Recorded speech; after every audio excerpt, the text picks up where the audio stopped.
Good morning to all of you. FI BCom, FEC, Unit First, question number 9. What are the prerequisites of communication? The word is given prerequisites. So, કયો શબ્દ આપ્યો છે? Prerequisites. Prerequisites જરૂરિયાત કે આજે communication કરવા માટે કઈ કઈ જરૂરિયાતો છે, કઈ કઈ જરૂરિયાતો છે, એ જરૂરિયાતોને તમારે ડિસ્કશન કરવાની છે. What are the prerequisites of communication? Communication કરવા માટે કઈ બાબતો હોવી જરૂરી છે? Without that communication is not possible. એના વગર કોમ્યુનિકેશન શક્ય જ નથી. તો એવી કઈ રિક્વાયરમેન્ટ છે, કઈ નીડ છે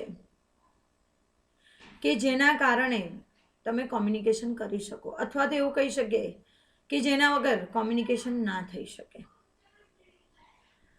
તમે સમજો, કોઈ એવું કહે કે તમે આઉટ ઓફ કન્ટ્રી જાઓ, કોઈ મને એવું કહે કે તમે આઉટ ઓફ કન્ટ્રી જાઓ, માની લો કે મારો બધો જ ચાર્જીસ, બધો જ ખર્ચ એ વ્યક્તિ પે કરે છે, પણ એ વ્યક્તિ મને એવું કે તમારે આઉટ ઓફ કન્ટ્રી જવાનું, પણ હું શું કહું? પણ હું કરવા જાઉં? કેમ તો કે મારે ત્યાં જવાનો કોઈ ઓબ્જેક્ટિવ નથી. હું ત્યાં જઈને કરું છું, નથી મારે એક દેશ જવું, નથી મારે ત્યાં કોઈ ઇકોનોમિક એક્ટિવિટી કરવી, નથી મારે ફરવા જવું, બરાબર છે? મારી ઈચ્છા જ નથી. અને કોઈ વ્યક્તિ કે ના તમે જતા રહો, મારે તમને મોકલવા છે, તમે જતા રહો, તો તમે શું કરો? હા, પણ તમે એવું કહી શકો છો કે એબ્રોડ છે ને, મફતિયા જવાનું હોય તો વાંધો છે, પણ અહીંયા મારું વર્ક છે, અહીંયા મારી એક્ટિવિટી છે, જે હું છોડવા નથી માંગતી. હું ત્યાં જઉં છું તો ત્યાં મને કશું મળવાનું નથી, તો હું શું કહું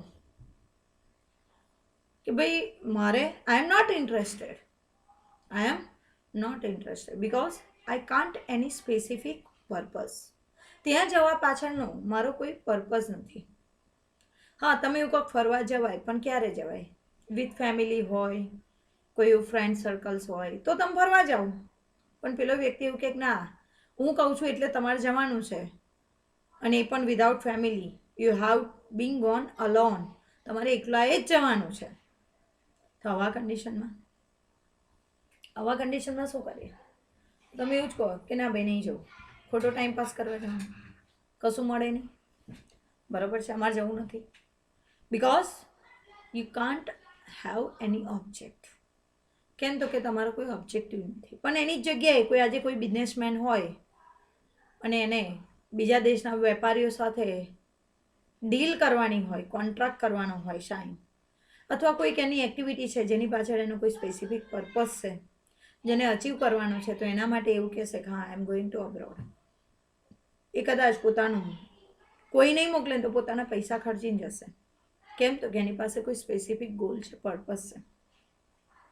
તો પહેલી કોમ્યુનિકેશનની પ્રીરિક્વિઝિટ્સ, શરતો, કન્ડિશન, જરૂરિયાત કે જો તમારે કોમ્યુનિકેશન કરવું હોય ને તો તમારી પાસે પહેલું તો તમારો ઓબ્જેક્ટિવ હોવો જોઈએ, બરાબર છે? ઓબ્જેક્ટિવને બીજા શબ્દમાં કહેવાય ગોલ, ત્રીજા શબ્દમાં કહેવાય તમારો પર્પઝ, બરાબર છે? હેતુ હોવો જોઈએ. એટલે આપણા ઇન્ડિયન કલ્ચરની અંદર, સાહિત્યમાં એવું લખેલું છે, ગ્રંથોમાં, કે ધ્યેય વગરનો માનવી નકામો. કે જેના લાઈફની અંદર પોતે શું મેળવવું છે, શું હાંસલ કરવું છે, બરાબર છે, એ જ ખબર ના હોય તો વ્યક્તિ શું કરશે? તે ઓબ્જેક્ટિવ હોવો જરૂરી છે. અને જો એ ઓબ્જેક્ટિવ હશે તો એ ઓબ્જેક્ટિવની સાથે ઘણા બધા એવા પ્રશ્નો એરાઇઝ થશે કે શું મેળવવું છે, ક્યાંથી મેળવવું છે, કેવી રીતે મેળવવું છે, કેમ મેળવવું છે. અને આ બધી બાબતોને ધ્યાનમાં રાખીને સામેવાળો વ્યક્તિ અગેન એન્ડ અગેન, વારંવાર, ફ્લક્ચ્યુએટલી વારંવાર તમારી સાથે શું કરશે? કોમ્યુનિકેશન કરશે. કે આજે આ જ વસ્તુ સમજો કે આજે એક બિઝનેસમેન છે, એક સામાન્ય બિઝનેસમેન છે, બરોબર છે. અને એ બિઝનેસમેન જ્યાંથી તમે રોજ કંઈક ને કંઈક વસ્તુ ખરીદતા હોય અને એવા વેપારીની દુકાને તમે 6 મહિના પછી જજો, they have simply ask the simple question, where you? બરોબર છે, તમે ક્યાં હતા? એવું નહીં પૂછે કે શું આપું. જો તમે એના રેગ્યુલર કસ્ટમર હશો, એ તમને ઓળખતો હશે થોડું ઘણું, તમે એને ઓળખતા હોય, તો એ વ્યક્તિ તમે આજે 6-8 મહિના કન્ટિન્યુ એની ત્યાં કોઈ વસ્તુ ખરીદવા ના જાઓ એટલે એ સિમ્પલ ક્વેશ્ચન પૂછે તમને, વેર યુ? ક્યાં હતા તમે? એનો મતલબ એવું નહીં કે તમને જોયા નતા એટલે પૂછે છે. બરોબર છે. હા, એવું નહીં પૂછે કે શું આપી દઉં. એને એવું તો ખબર જ છે કે તમે એની ત્યાં વસ્તુ ખરીદવા ગયા છો, ભલે 6 મહિને ગયા છો. Then after also they have ask a simple question, where you? તમે ક્યાં હતા? કેમ? તો કે એને ખબર છે કે આજે તમે જે કસ્ટમર તરીકે એની મુલાકાત ના લીધી તો એની પાછળ એનો એક ઓબ્જેક્ટિવ હતો જાણવાનો કે ભાઈ તમે હતા ક્યાં. તો એનું જે સેલિંગ હતું, સેલ્સ ટાર્ગેટ એઝ એક રેગ્યુલર કસ્ટમર, બરોબર છે, આ બધી જ એની જે નીડ હતી એ ક્યાંક ને ક્યાંક તમારા દ્વારા એની ફૂલફિલ થતી હતી. અને એ જાણવા માટે કે જેથી કરીને ભવિષ્યમાં તમારો કોન્ટેક્ટ કરવો હોય, બરોબર છે, તમારી સાથે કોઈ કોમ્યુનિકેશન કરવું હોય તો એ કરી શકે. એવા પર્પઝથી એક પોતે કોમન ક્વેશ્ચન તમને પૂછતો હોય છે અને આપણે એ વ્યક્તિને જવાબ પણ આપી દેતા હોય, એ હું હોય કે તમે હોય. કેમ? તો કે તમને પણ ખબર છે કે એની પાછળનો ઓબ્જેક્ટિવ શું છે. બરોબર છે. તો ઘણા લોકો એવું પણ સામે જવાબ આપી દે કે ના, હવે રેગ્યુલર આવીશું. ધેટ મીન્સ કે એ કોમ્યુનિકેશન જે થયું એક કસ્ટમર અને એક બિઝનેસમેન વચ્ચે, તો એ બંનેનો ઓબ્જેક્ટિવ હવે ફૂલફિલ થવાનો છે. તો જ્યાં તમારો કંઈક ને કંઈક ઓબ્જેક્ટિવ હોય, ગોલ હોય, પર્પઝ હોય, ત્યાં જ કોમ્યુનિકેશન થાય છે. એટલે એનો મતલબ એવો થયો કે વિધાઉટ ઓબ્જેક્ટિવ, બરોબર છે, કોમ્યુનિકેશન ઇઝ નોટ પોસિબલ. મારે કંઈક મેળવવાનું જ ના હોય તો શું કરવા સામેવાળા વ્યક્તિ સાથે કોમ્યુનિકેશન કરું. બરોબર છે. તો કોમ્યુનિકેશન ત્યારે જ થાય છે જ્યારે તમારો ઓબ્જેક્ટિવ હોય છે. હા, અને એ જ ઓબ્જેક્ટિવને ધ્યાનમાં રાખીને કેવી રીતે ફૂલફિલ કરવો, એ ઓબ્જેક્ટિવમાં તમે શું મેળવવા માંગો છો એને ધ્યાનમાં રાખીને કોમ્યુનિકેશન થતું હોય છે. સેકન્ડ વન કેમ છે કન્ટેન્ટ. બરોબર છે. હવે કે કન્ટેન્ટ કઈ બાબત માટે તમારે કોમ્યુનિકેશન કરવાનું છે. Date means uh particular topic અથવા તો પર્ટિક્યુલર સબ્જેક્ટ. કે આજે એક બિઝનેસમેન કસ્ટમરને માની લો કે કોઈ લેટર લખે છે, તો એક ઓબ્જેક્ટિવ મળી ગયો, કયો? તો કે સેલિંગનો. બરોબર છે. પણ એ સેલિંગ થઈ ગયું છે છતાં એ બિઝનેસમેન કસ્ટમરને લેટર લખે છે, તો મે બી કે તમે ક્રેડિટ સેલિંગ કર્યું હશે ને તો એની પાછળ કલેક્શનનો હશે. કલેક્શન એટલે ઉઘરાણીનો ઇન્ટેન્શન હશે. એમને તમે એને લેટર નહીં લખ્યો હોય. તો એ જે કલેક્શન ટોપિક છે કે ભાઈ ઉઘરાણી કરવાની છે, this is the one part of the content. અને એને ધ્યાનમાં રાખીને જ તમે એની સાથે શું કરશો? કોમ્યુનિકેશન કરશો. જ્યારે પણ કરશો ત્યારે માની લો કે આજે કસ્ટમર તમારી પાસે આવ્યો છે એક બિઝનેસમેન પાસે, તો એ કંઈક ને કંઈક વાતચીત કરશે અને ધીમે ધીમે રેપો ક્રિએટ કરશે, લિંક ક્રિએટ કરશે, અને પછી એ પોતાની એ જે પ્રોડક્ટ કદાચ લઈ ગયો હોય તો એને એક્સચેન્જ માટેની ઓફર કરશે. એક્સચેન્જ એટલે આજે માની લો કે કોઈ વસ્તુ તમારી પાસેથી ખરીદી કસ્ટમરે અને એને કદાચ અનુકૂળ ના આવી, ડિફેક્ટિવ નીકળી, ખામીવાળી હોય, તો જે કંઈ હશે એની રજૂઆત આફ્ટર ધ પ્રાઇમરી કોમ્યુનિકેશન, એક ઔપચારિક કોમ્યુનિકેશન પતે ને પછી એ રજૂઆત કરશે. This is also the one types of the content. એટલે એની રજૂઆત ધીમે ધીમે એના વિષય વસ્તુ પર જશે. એટલે કઈ બાબતે તમે કોમ્યુનિકેશન કરો છો, ઓબ્જેક્ટિવને ધ્યાનમાં રાખીને જ તમારું કન્ટેન્ટ બને. બરોબર છે.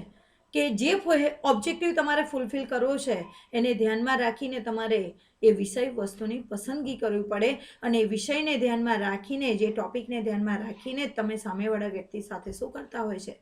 કોમ્યુનિકેશન કરતા હોય છે. આજે કમ્પ્લેન હોય તો એ કમ્પ્લેનને ધ્યાનમાં રાખીને આપણે રજૂઆત કરીશું, વાતચીત કરીશું. ઓકે, તો this is the second necessary point is the content. કે તમારે કઈ બાબતે કોમ્યુનિકેશન કરવાનું છે એ તમને ખબર હોવી જોઈએ. બરોબર છે. અને જો એ જ ખબર ના હોય એ જ ખબર ના હોય તો કોમ્યુનિકેશન મિનિંગલેસ થઈ જાય છે, એનો કોઈ પર્પઝ ફૂલફિલ થવાનો નથી. એટલે ઓબ્જેક્ટિવ રાખ્યાનો કોઈ મતલબ રહેતો નથી. એટલે જ્યાં ઓબ્જેક્ટિવ હોય ત્યાં તમારું સ્પેસિફિક કન્ટેન્ટ હોવું જોઈએ. થર્ડ પોઈન્ટ છે લેંગ્વેજ, ભાષા. કઈ ભાષામાં તમે કોમ્યુનિકેશન કરશો. હમણાં જ મેં તમને કીધું કે આજે ફોરેન કન્ટ્રીમાં તમે કોઈ વ્યક્તિ સાથે કોમ્યુનિકેશન કરતા હોય, ચલો ઓબ્જેક્ટિવ છે તમારા બિઝનેસનો, બરાબર છે, કન્ટેન્ટ કહ્યું હતા કે નવી પ્રોડક્ટ લોન્ચ કરવાની છે ઇન્ટરનેશનલ માર્કેટ ઉપર, ન્યૂ પ્રોડક્ટ લોન્ચ કરવાની છે ઇન્ટરનેશનલ માર્કેટની અંદર, બરાબર છે. તો હવે એની વાતચીત, એની રજૂઆત સામેવાળા વ્યક્તિને કેવી રીતે સમજાવશો. તો એના માટે સામેવાળો વ્યક્તિ કઈ ભાષાને અન્ડરસ્ટેન્ડ કરે છે એનું નોલેજ તમારી પાસે હોવું જોઈએ. સપોઝ કે આજે માની લો કે તમે ફ્રાન્સના કોઈ બિઝનેસમેન સાથે ડીલ કરવા માંગો છો, કોન્ટ્રાક્ટ કરવા માંગો છો, તો ફ્રાન્સમાં ફ્રેન્ચ ભાષા છે. તો જ્યારે તમે કોમ્યુનિકેશન કરો, no doubt English is a world language. આગળ આપણે ભણી ગયા ઇંગ્લિશ લેંગ્વેજ વિશેનું, પણ એ જે ઇંગ્લિશ લેંગ્વેજ છે એ તો ગ્લોબલ લેંગ્વેજ છે, પણ છતાંય ઘણીવાર હજુ તમે ઘણી બધી કન્ટ્રીઓમાં જાઓ ને તો એમની નેટિવ લેંગ્વેજને એ લોકો ઇમ્પોર્ટન્સ આપતા હોય છે. જો તમારે પ્રોપરલી ડીલ કરવી હોય, પ્રોપરલી બિઝનેસને તમારે હેન્ડલ કરવો હોય તો તમારે એમની ભાષામાં વાતચીત કરવી પડે, તો એક પર્ટિક્યુલર પર્સન એને પ્રોપરલી અન્ડરસ્ટેન્ડ કરી શકે. તો ઇંગ્લિશ તો એક તમારો સપોર્ટ છે એક ગ્લોબલ લેંગ્વેજ તરીકેનો. તો માની લો કે સામેવાળો બિઝનેસમેન ફ્રેન્ચ લેંગ્વેજમાં અન્ડરસ્ટેન્ડ કરે છે અને તમે ગુજરાતના છો, તો તમે કઈ લેંગ્વેજ જાણો છો ઇટ ડઝન્ટ મેટર, તો તમારે સામેવાળા વ્યક્તિને ફ્રેન્ચ લેંગ્વેજમાં જ કોમ્યુનિકેશન કરવું પડશે. તો એ લેંગ્વેજની જાણકારી, કયા પ્રકારની ભાષા. ચલો હું આજે એવું કહું કે ફ્રોમ ગુજરાત ટુ ગુજરાત, બરાબર છે, ગુજરાતી લેંગ્વેજ છે, ગુજરાતી જ છે બંને જણ, પણ તે છતાંય એમાંય ઘણા બધા પ્રકારની અલગ અલગ લિંગ્વિસ્ટિક ભાષા, એટલે ઉચ્ચારની દ્રષ્ટિએ અલગ અલગ ભાષાઓ હોય છે. અને એ ભાષાની દ્રષ્ટિએ આપણે જોવા જઈએ તો પહેલું તો એનું મિનિંગ તમને ખબર હોવું જોઈએ, અને તો તમે એને પ્રોપરલી એને શું કરી શકો, અન્ડરસ્ટેન્ડ કરાવી શકો.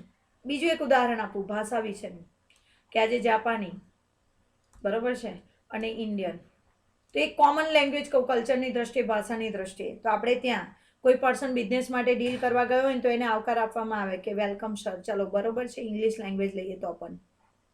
અને કદાચ એ ગળે મળીને એકબીજાને કોન્ટ્રાક્ટ સાઇન કરતા હોય, જો એ કોન્ટ્રાક્ટ ફાઇનલ થઈ જાય તો તમે એવું બધું જોયેલું છે પ્રેક્ટિકલ લાઈફની અંદર. તો એક લેંગ્વેજ છે, તમારી બોડી લેંગ્વેજનો યુઝ કરે છે લોકો. પણ જ્યારે જાપાની એ જ વસ્તુ રિસ્પેક્ટ આપવાની થાય ને તો એ લોકો આખા આમ નીચે નમીને રિસ્પેક્ટ આપે, તમને વેલકમ કરે, બરોબર છે. આપણે કદાચ હેન્ડશેક પણ કરી લઈએ, જ્યારે એ લોકો તો કમ્પલસરી, જાપાનીનો રૂલ છે, એ લોકોનું કલ્ચર છે. તો આ એક તમારી લેંગ્વેજ છે કે કઈ ભાષામાં સામેવાળો વ્યક્તિ તમારી સાથે લેંગ્વેજ યુઝ કરે છે, વર્બલ, નોન વર્બલ, બરાબર છે. એમાંય અલગ અલગ પ્રકારના જેસ્ચર્સ આવે, હાવભાવ આવે, તો એ બધાનું તમને નોલેજ હોવું જોઈએ, અને તો તમે કોમ્યુનિકેશનને સક્સેસફુલ બનાવી શકો. And then after last content છે સ્કિલ. કઈ સ્કિલ, જે આપણે લાસ્ટ પીરિયડની અંદર કન્ટેન્ટમાં આપણે જોઈ ગયા હતા. કઈ સ્કિલ જોઈ ગયા હતા, તો કે 4 સ્કિલ આપણે સ્ટડી કરી ગયા હતા કે કોમ્યુનિકેશન માટે એક તો લિસનિંગ ના બોલાય, હા, લિસનિંગ બોલાય, લિસનિંગ, પછી રીડિંગ, રાઇટિંગ, અને ચોથી સ્પીકિંગ, હાઉ ટુ સ્પીક, બરાબર છે. લિસનિંગમાં હાઉ ટુ લિસન, શું સાંભળવાનું, કે આજે માની લો કે તમે કોઈ બિઝનેસ પર્પઝથી કોઈની સાથે કોમ્યુનિકેશન કરો છો, તો 2 કલાક મિટિંગ ચાલે, તો 2 કલાકમાં બધું જ ઇમ્પોર્ટન્સ ના હોય, પણ એ 2 કલાકની અંદર જે 10 મિનિટ એને જે એક્ઝેક્ટ તમારી પ્રોડક્ટ કે તમારા કોન્ટ્રાક્ટ માટેની જે કન્ડિશન એને રિપ્રેઝન્ટ કરી, બરાબર છે, તો એ તમને યાદ રહેવું જોઈએ. તો how to listening skill. Reading, વાંચવું, તો કેવી રીતે વાંચવું, વાંચવાની પણ એક ટેકનિક હોય છે. નહીં તમે ઘણીવાર કહેતા કે અમને યાદ નથી રહેતું, એવું તો છે જ નહીં કે ભગવાને કોકને બુદ્ધિ વધારે આપીને કોકને ઓછી આપી, પણ reading is also one types of technique. ક્યાં કઈ જગ્યાએ અટકવું, બરાબર છે, ક્યાં પોઝ આપવો, ક્યાં આગળ ભાર આપીને વાંચવું, આ બધી વસ્તુ રીડિંગ કરતી વખતે તમને નોલેજ હોવું જોઈએ, ખ્યાલ હોવો જોઈએ. રાઇટિંગ, કેવી રીતે લખવું, ઘણા તો ગાંધી બાપુના વારસો લઈને આવ્યા હોય, એમનું લખેલું એમને જ વંચાવે તો ના વાંચી શકે, તો સામેવાળો શું વાંચે, અને જ્યાં વંચાતું જ ના હોય તો સામેવાળો સમજે શું, ઓબ્જેક્ટિવ ક્યાં ફૂલફિલ થવાનો હતો. તો કેવી રીતે લખવું, how to write. Then last how to speak, કેવી રીતે બોલવું, બરોબર છે, જેથી કરીને સામેવાળો વ્યક્તિ તમારા કોમ્યુનિકેશનને પ્રોપરલી અન્ડરસ્ટેન્ડ કરી શકે. તો આ 4 સ્કિલનો ઉપયોગ કરીને જ્યારે તમે કોમ્યુનિકેશન કરો ત્યારે કોમ્યુનિકેશન સ્કિલ કહેવાય કે જેના આધારે તમારો કોમ્યુનિકેશન સક્સેસ થતું હોય છે. ઇન શોર્ટ, કોમ્યુનિકેશન કરતાં પહેલાં આ 4 વસ્તુનું નોલેજ કોમ્યુનિકેટર પાસે હોવું જોઈએ. કોમ્યુનિકેટર એટલે જે કોમ્યુનિકેશન કરવા ઈચ્છે છે એ વ્યક્તિ. એ તમે પણ હોઈ શકો છો, હું પણ હોઈ શકું છું, દરેક વ્યક્તિ કોમ્યુનિકેશન કરે છે. પણ જ્યારે કોમ્યુનિકેશન કરો ત્યારે આ 4 બાબતો તમારા માઇન્ડમાં હોવી જોઈએ. એક તમારો ઓબ્જેક્ટિવ હોવો જોઈએ, બીજું કન્ટેન્ટ હોવું જોઈએ, ત્રીજું લેંગ્વેજ હોવી જોઈએ, ચોથું સ્કિલ હોવી જોઈએ. પછી તમે ગામ કપાટા મારવા ભેગા થાવ ને એમાં તમે એવું કહો ને કે કઈથી ક્યાં વાત જતી રહે, કોઈ સ્પેસિફિક બેઝ જ ના હોય, શરૂઆત ક્યાંથી કરી હોય ને એન્ડ ક્યાં આવે, તો એ કોમ્યુનિકેશન નથી. અહીંયા specific communication means to achieve the specific goal. તમારો કોઈ જે સ્પેસિફિક ગોલ છે એના માટે તમે જ્યારે વાતચીત કરતા હોય એ કોમ્યુનિકેશન માટે આ 4 બાબતો તમારે ધ્યાનમાં રાખવાની છે. તેમાં પહેલું છે, જુઓ હવે, the prerequisites of communication are, એટલે કે કોઈ પણ પ્રકારનું કોમ્યુનિકેશન કરો તો કોમ્યુનિકેશન કરતાં પહેલાં આ 4 બાબતો તમારી પાસે હોવી જોઈએ. એમાં પહેલું છે ઓબ્જેક્ટિવ્સ. તો કે કોમ્યુનિકેશન ઇઝ ઓબ્જેક્ટિવ ઓરિએન્ટેડ. હંમેશા તમારું કોમ્યુનિકેશન ઓબ્જેક્ટિવને ધ્યાનમાં રાખીને થવું જોઈએ, બરોબર છે. તો એના માટે this means objective facilitates the understanding of, એટલે કે તમારે કોમ્યુનિકેશન ઓબ્જેક્ટિવ પર્પઝથી કરવું હોય તો એના માટે આ 4 બાબતો તમારે સમજવી પડે. અને જો એ 4 બાબતોને તમે સમજો તો તમારો communication objective point of view કહેવાય. તો એમાં સૌથી પહેલાં તો how to communicate. How to communicate એટલે તમારા ઓબ્જેક્ટિવને ધ્યાનમાં રાખીને તમારે પહેલાં એ નક્કી કરવાનું કે હું મારા ઓબ્જેક્ટિવને ફૂલફિલ કરવા માટે કેવી રીતે વાતચીત કરું. આજે તમારા ઘરે આવતા સેલ્સમેન, એનો ઓબ્જેક્ટિવ તમને ખબર જ હોય છે. કેમ? તો કે ભાઈ સેલ્સમેનનું નામ સાંભળે ને ત્યાંથી ખબર જ હોય કે આડકતરી રીતે એ લોકો સેલિંગ કરવાનો પ્રયત્ન કરે. This is the objective of salesman. How and any cost sell the product. Any પ્રોડક્ટને વેચવાની. પણ એના માટે એક સેલ્સમેન પાસે, સેલ્સમેન જ્યારે તમારી સાથે વાતચીત કરે ને તો સૌથી પહેલાં એવું નક્કી કરતો હોય છે કે હાઉ ટુ કોમ્યુનિકેટ. હું તમારી બીજા પર્સન સાથે કેવી રીતે વાતચીત કરીશ, તમારી પ્રોડક્ટને કેવી રીતે તમારી સામે રિપ્રેઝન્ટ કરીશ, અને તો તમારો ઓબ્જેક્ટિવ ફૂલફિલ થાય. That is the part of your objective as a how to communicate. કેવી રીતે વાતચીત કરીએ. સેકન્ડ છે vote two communicate. Vote two communicate, શું વાતચીત કરવી એમાં, બરોબર છે. આજે હું તમને કહું, સેલ્સમેનનું જ ઉદાહરણ આપું છું કે સેલ્સમેન પાસે એક પ્રોડક્ટ છે તો સૌથી પહેલાં એ વિચારશે કે હું આ પ્રોડક્ટને કેવી રીતે સમજાવું, એ હાઉ ટુ કોમ્યુનિકેટ. અને ત્યાર પછી વોટ ટુ કોમ્યુનિકેટ, એ પ્રોડક્ટ વિશે શું હું રજૂઆત કરું. અને ત્યાર પછી એ વિચારશે વેન ટુ કોમ્યુનિકેટ, કયા સમયે હું એ પ્રોડક્ટની વાત કરું. એટલે સેલ્સમેન જોજો, જ્યારે પણ તમારી સામે પ્રોડક્ટ લઈને આવે ને તો એવા સમય આવશે, એની પ્રોડક્ટ કેવી છે એના આધારે આવશે. જો એની પ્રોડક્ટ ડોમેસ્ટિક હશે, ઘરગથ્થુ પ્રોડક્ટ હશે તો હંમેશા આફ્ટરનૂનના ટાઈમમાં આવશે. કેમ? તો કે એને ખબર હોય કે જનરલી ઘરગથ્થુ વસ્તુનું સિલેક્શન લેડીઝ કરે અને લેડીઝ બપોરના ટાઈમે જ ફ્રી હોય. તો એ સમય નક્કી કરશે વેન ટુ કોમ્યુનિકેટ, કયા સમયે મારે એની સાથે વાતચીત કરવાની છે, તો તમારું ઓબ્જેક્ટિવ ફૂલફિલ થાય. પછી એ સવારમાં ઉઠીને 8 વાગે આવી જાય ને તો એની પ્રોડક્ટ સેલિંગ ના થાય, એનો ઓબ્જેક્ટિવ ફૂલફિલ ના થાય. They have to decide the time when to communicate, કયા સમયે મારે વાતચીત કરવી જોઈએ. In fact the objective provides the answer to the question why to communicate. અને કદાચ આ બધું સમજણ ના પડે તો એ પ્રોડક્ટ વિશે તમારો જે ઓબ્જેક્ટિવ છે, ઓબ્જેક્ટિવ માટે એવો પ્રશ્ન પૂછો વાય ટુ કોમ્યુનિકેટ, શા માટે હું કોમ્યુનિકેશન કરું છું. એટલે ઓટોમેટિક તમારો ઓબ્જેક્ટિવ ફૂલફિલ કરવાનો તમને આન્સર મળશે. એટલે ઓબ્જેક્ટિવ ફૂલફિલ કરવા માટે તમારે 4 ક્વેશ્ચન ઉપર ભાર આપવો પડે. How to, what to, when to and why to communicate. જો આ 4 આન્સરનો તમને પ્રોપર આન્સર મળે, ડેટ મીન્સ એ તમારો ઓબ્જેક્ટિવ ફૂલફિલ કરી શકે, ત્યારે એને પ્રોપર કોમ્યુનિકેશન કહેવાય. સેકન્ડ છે કન્ટેન્ટ. કન્ટેન્ટ એટલે તમારી વિષય વસ્તુ. Content is the subject matter, કીધું ને સબ્જેક્ટ મેટર, વિષય વસ્તુ ઓફ કોમ્યુનિકેશન. જેના માટે તમારે વાતચીત કરવાની છે એની વિષય વસ્તુ તમારી પાસે હોવી જોઈએ. સપોઝ કે આજે હું તમને આ કોમ્યુનિકેશન અને ઇંગ્લિશ સબ્જેક્ટ બનાવું છું, હું આ જ યુનિટની વાત કરું. આ યુનિટમાં પહેલા 3-4 ક્વેશ્ચન તમે ઇંગ્લિશ લેંગ્વેજના બન્યા, રાઈટ? અને આ જ યુનિટની અંદર આ જ યુનિટમાં એના પછીના ક્વેશ્ચન હવે કોમ્યુનિકેશન રિલેટેડના છે. તો હું જ્યારે કોમ્યુનિકેશનનો ટોપિક ચલાવતી હોય ને ત્યારે ઇંગ્લિશ ભાષા વિશે હું તમને કોઈ એક્સપ્લેનેશન નથી કરતી, અને ઇંગ્લિશ લેંગ્વેજના ક્વેશ્ચન ચલાવે ત્યારે કોમ્યુનિકેશનની ડિસ્કશન નથી કરી. This is the subject. કે કઈ વસ્તુ માટે, કઈ બાબત માટે હું કોમ્યુનિકેશન કરવા માંગુ છું એ મને ખબર હોવી જોઈએ. અને એનાથી શું થશે? It provides a structure to engage with the audience. અને જો તમારી પાસે વિષય વસ્તુ હશે તો એ વિષય વસ્તુના આધારે તમે તમારા ઓડિયન્સને, સાંભળનારા વ્યક્તિને કે જોનારા વ્યક્તિને કે વાતચીત કરનારા વ્યક્તિને તમે એમાં એન્ગેજ રાખી શકો, વ્યસ્ત રાખી શકો, તમારી માહિતી આપવામાં એને ડૂબાડી શકો, ઇન્વોલ્વ કરી શકો એને. And is the backbone of communication. અને એ જ તમારું કોમ્યુનિકેશનની બેકબોન છે, કરોડરજ્જુ સમાન છે. એટલે કે બેઝ છે તમારા કોમ્યુનિકેશનનો. પણ તમારો કન્ટેન્ટ જ પ્રોપર નહીં હોય, ટોપિક જ બદલાતા રહેતા હોય, ક્યાંથી ક્યાં હું જતી રહું, તો સ્વાભાવિક છે કે ઓડિયન્સ મારી સાથે કનેક્ટ નહીં થાય. અને જો એ કનેક્ટ નહીં થાય તો મારો ઓબ્જેક્ટિવ ફૂલફિલ નહીં થાય.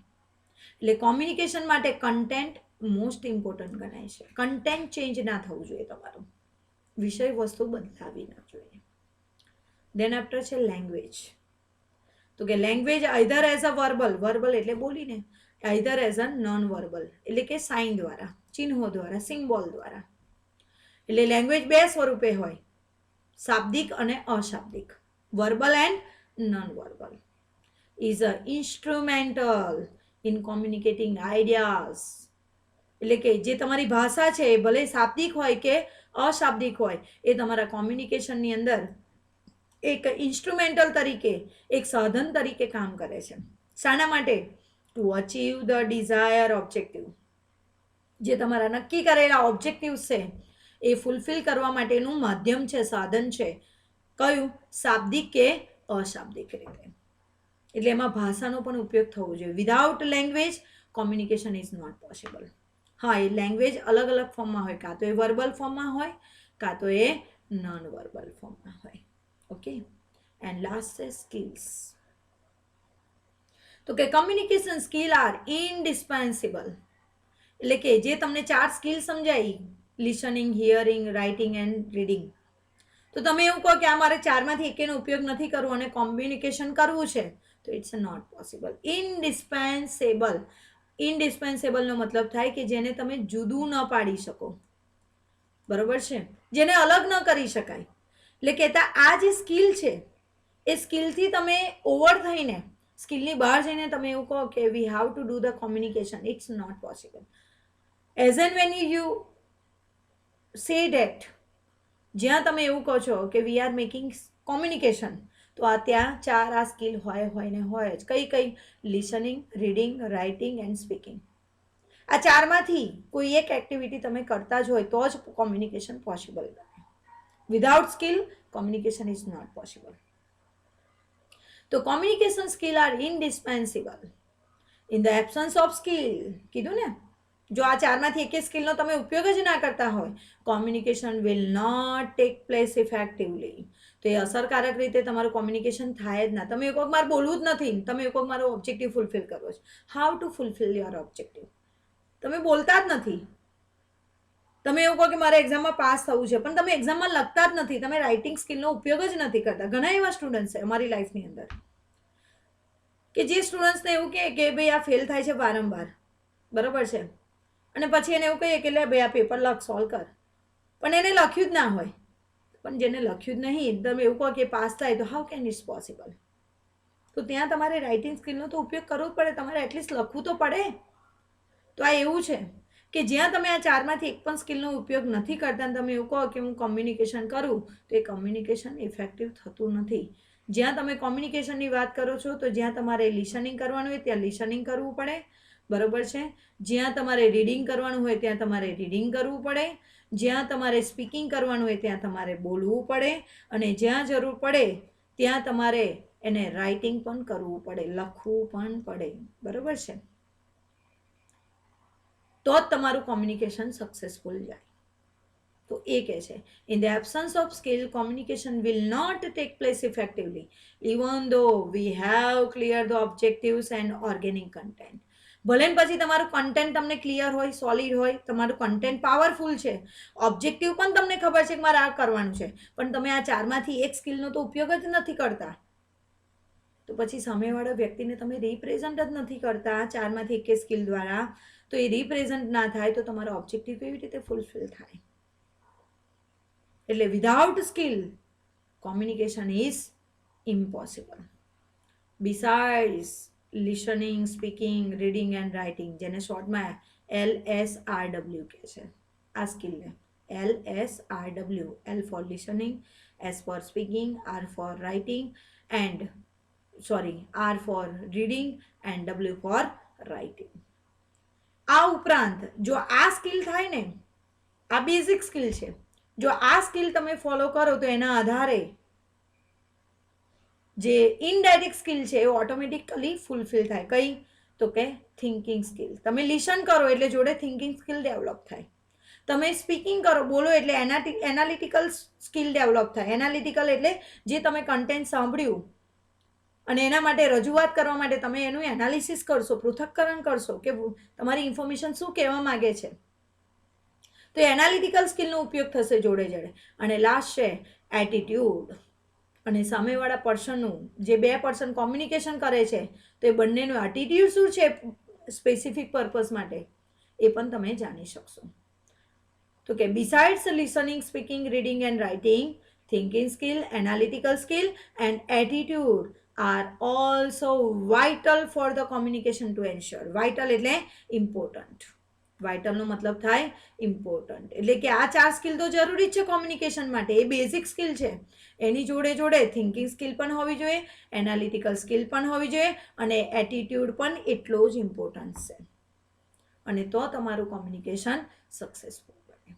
ઓકે, તો અહીંયા નાનો અમથો કોન્સેપ્ટ હતો કે how prerequisites of communication. Communication કરવા માટે કઈ બાબતો હોવી જરૂરી છે.